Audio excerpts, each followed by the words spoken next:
Good morning friends, welcome to Jce Me. Today's subject Tqm 17ME664 C Division Module 3.8.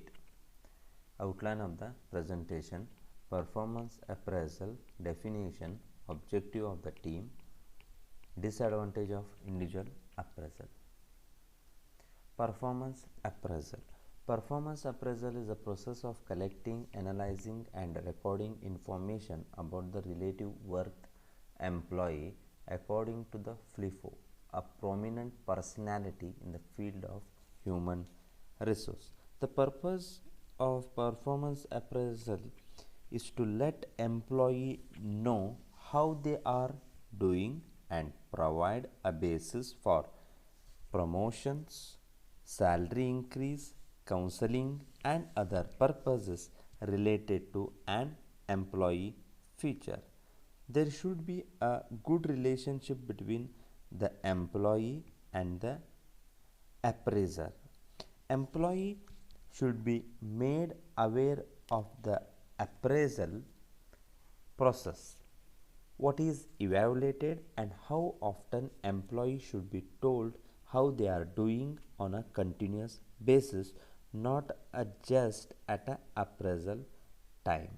The appraisal should point out strength and weaknesses as well as how performance can be improved.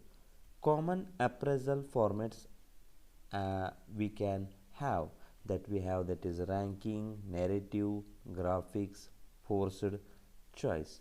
Ranking, in that we have that is compares the employee by ranking from the highest to lowest.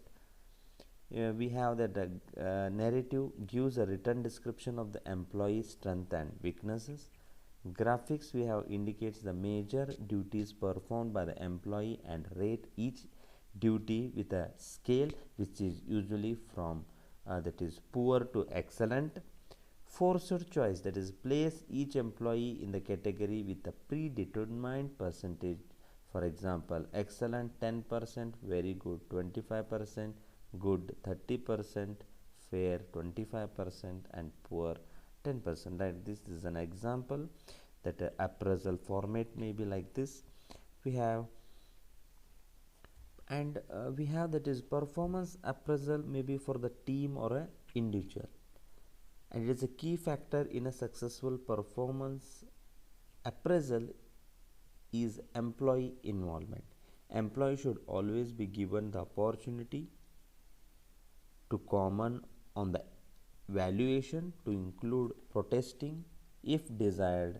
Performance must be based on the standards that are developed and agreed upon by employee. Standards normally contain an ideal level and an acceptable level.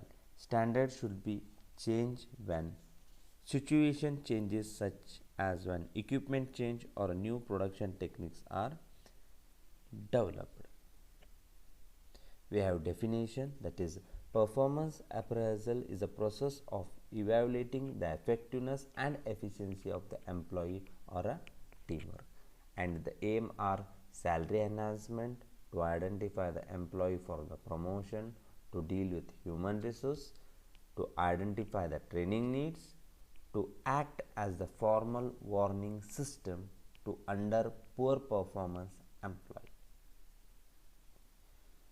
Disadvantage of individual appraisal: Nourish short-term performance and destroy long-term plan. Frequently, long-term gains are sacrificed, making the individual look good in the short term. Appraisals are based on subjectively, which is immeasurable. Process of the performance appraisal: setting objective for certain period of a time. The objective are set either unilateral. Development of knowledge or a skill is a result of work such as output and productivity.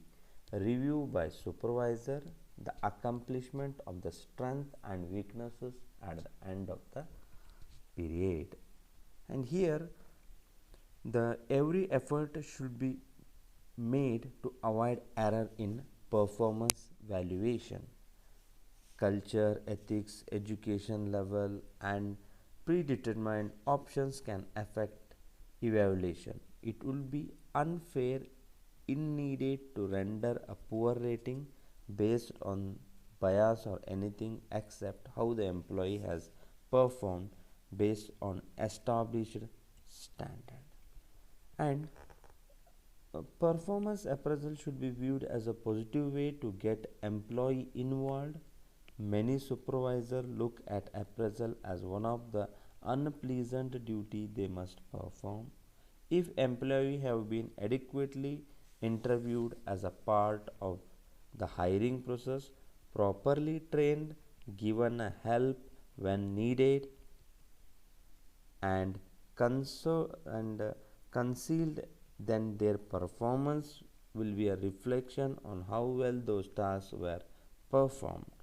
Performance appraisal also can be pleasant duty for the supervisor and can reveal how effective the employee is in contributing to the success of the organization.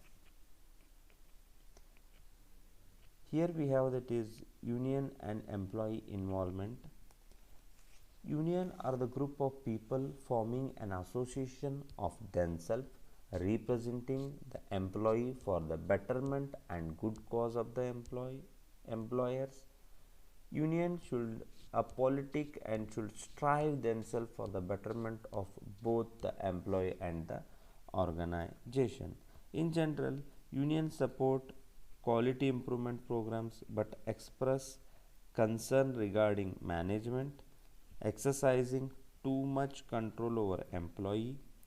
Union representative must be involved in any program involving employee. Employee involvement has been widely accepted. It could be a problem if not properly addressed. In some instances where management takes too much control over employee involvement, it could be a violation of the national labor laws. Some have argued that laws passed to serve a good purpose in 1935 may not be appropriate for today's problem. The national labor law is amended.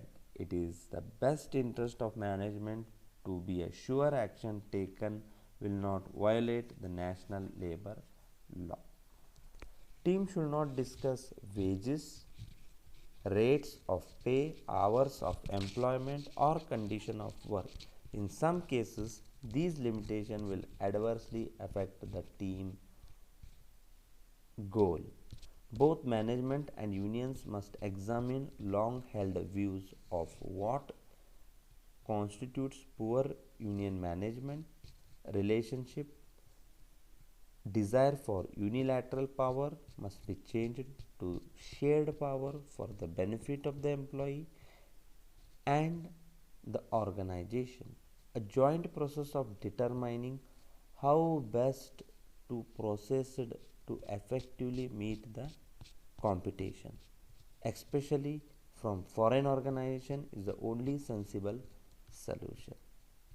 Management must recognize and respect the unique role union plays in employee involvement.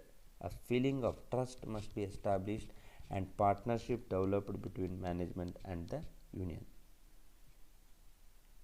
Thank you very much for watching.